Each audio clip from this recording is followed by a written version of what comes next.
You arrive at the gates of a medieval town at dusk. You're carrying a purse of silver. You're wearing good wool and better boots. And you tell the gatekeeper you're a merchant from 300 miles away. There's just one problem.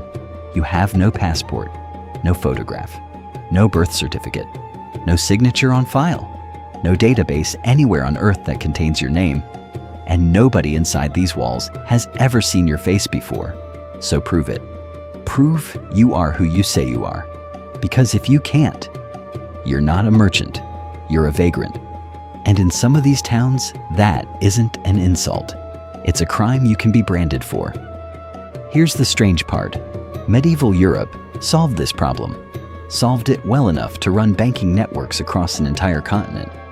And then a man in a French village used that exact same system to steal another man's entire life, his house, his land, and his wife, for 3 years, in front of everyone who had ever known him.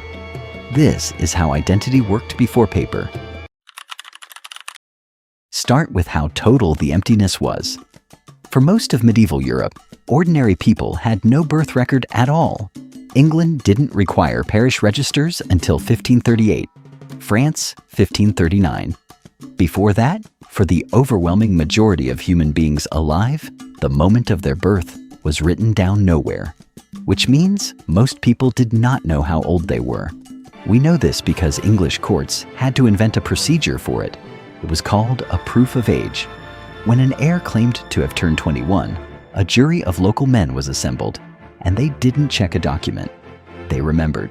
One juror would testify, "I know he is 21, because the week he was baptized, I broke my leg falling from a scaffold."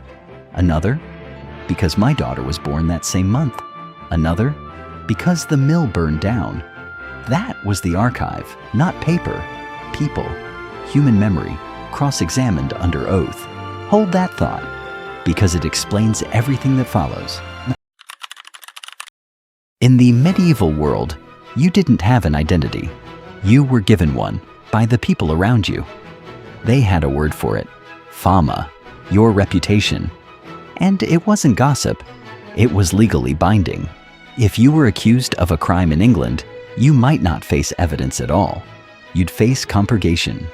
You brought oath helpers, often 12 men, who swore not that you were innocent, but that your word was worth trusting. Enough of them swear for you, and you walk free. Your neighbors were your alibi, your credit score, and your criminal record all at once. And the system had teeth. In England, every male over the age of 12 belonged to a tithing, a group of around 10 neighbors legally responsible for one another. If one of you committed a crime and fled, the other 9 paid for it. So now think about what that makes a stranger. A stranger is a man with no tithing, no reputation, nobody who has to pay for what he does. That's why towns had gates and curfews. That's why in London, if you sheltered an outsider for more than a couple of nights, you became answerable for him. Hospitality wasn't kindness, it was custody. So, back to you, standing at that gate. How does a real merchant get in? He doesn't prove who he is. He proves who vouches for him. First, the seal. Not a signature, a small engraved die pressed into hot wax. By the 1200s, these weren't only for kings. Ordinary Englishmen were expected to own one. Your seal was unique, physical, and carried on your body. Forging one or tampering with someone else's was a serious crime. It was the closest thing that world had to a fingerprint. Second, letters. A sealed testimonial from your guild, your city, or your bishop. A safe conduct from a lord promising protection. Pilgrims carried letters from their parish priest and brought back badges from the shrines. A scallop shell from Santiago. A lead ampulla from Canterbury. Proof you had stood where you claimed to stand. Third, and this is the real answer, the network. Italian and Hanseatic merchants moved staggering sums across Europe without moving a single coin, using bills of exchange. That only functions if the man in Bruges trusts the man in Florence. So they built webs of agents and correspondents who knew each other by name and by seal. And in many towns, a foreign merchant couldn't trade at all unless he lodged with an assigned local host, who watched him, guaranteed him, and took a cut. So you don't walk in and announce yourself. You walk in and say, I bank with these people. I carry their seal. Go and ask them. Identity wasn't something you owned. It was something somebody else was willing to underwrite. And if you tried to lie, the world had ways of reading you. Your clothes weren't a style choice. They were a legal statement.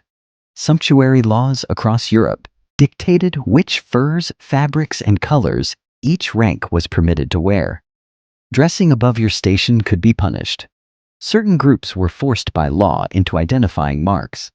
After the Fourth Lateran Council of 1215, Jewish communities across much of Europe were required to wear a distinguishing badge or hat. Bodies were marked too. Criminals were branded. Scars were written into records. Your flesh was a document you could never put down. And then there was your mouth. In Bruges in 1302, rebels moving through the city at dawn are said to have used a Flemish phrase as a test. Anyone who stumbled on the pronunciation was marked as French. In London in 1381, during the Peasants' Revolt, Flemish immigrants were reportedly picked out of crowds by how they pronounced bread and cheese, and killed for it. You could forge a letter. You could steal a seal. You could not fake an accent you had never spoken. Which brings us to the case that broke the entire system open. A village in southern France called Artigat. A man named Martin Guerre marries a young woman, Bertrande de Rolles. They have a son. Then, after a bitter quarrel with his family, Martin walks out and vanishes. For 8 years, nothing. Then he comes home. He knows the village. He knows names, faces, private family arguments. He greets people he hasn't seen in nearly a decade and calls them by name. Bertrande accepts him as her husband. His 4 sisters accept him as their brother. They live together. They have more children. It goes on for roughly 3 years. Except he isn't Martin Guerre. He's a man named Arnaud du Tilh, and he had learned the role the way an actor learns a script, mining Martin's old soldiers and acquaintances for every detail of a life he intended to wear. Eventually, a dispute over property turns ugly, and the case reaches the court at Toulouse. Now watch what that court has to work with. No photograph, no fingerprint, no records, so they call witnesses. Around 150 of them. And the testimony splits straight down the middle. Some swear on their souls, this is Martin Guerre. Others swear it is not. People who grew up with him. People who share his blood. A shoemaker points out that the man's feet are the wrong size for Martin's old boots, and the accused stays calm, fluent, knowing more about Martin Guerre's life than most of the people testifying against him. The court is on the edge of ruling in his favor, and then the door opens. A man walks in on a wooden leg, a soldier who lost it at war. And the sisters look at him, and they know. Arnaud du Tilh was executed, hanged in front of the house he had lived in. But look at how close it came. In a world without documents, an imposter came within one man's return of legally becoming somebody else, not pretending, becoming, with a verdict to back it up. And this wasn't only a peasant's problem. In 1225, a hermit in Flanders announced that he was Baldwin, the missing count who had disappeared on crusade 20 years earlier. Crowds believed him. Towns declared for him. He was welcomed as a returning ruler until he was interrogated on the details of the life he claimed, exposed, and executed. Because here is the thing underneath all of it. Identity was never a fact waiting to be discovered.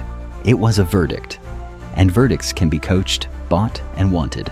So when did it end? Slowly. Then all at once. Parish registers, census rolls, tax lists, army records, states gradually learning how to see their own populations. But the passport you're picturing, the one with your photograph in it, is far newer than people assume. It was pushed onto ordinary travelers as a wartime control during the First World War and standardized internationally in the years that followed. The documented self is barely a century old. In human history, it's the exception, not the rule. And here's the part that should stay with you. Right now, your bank identifies you by your device and your behavior. Your phone unlocks on your face. Platforms decide whether you're a real person by looking at who vouches for you, which network you belong to, and whether your patterns match your past. Reputation? Physical marks. A web of people willing to underwrite you. We never escaped the medieval system. We just rebuilt it. And this version never forgets. So here's my question. If every account, document, and record with your name on it disappeared tomorrow, how would you prove you're you? Tell me in the comments. I actually want to know.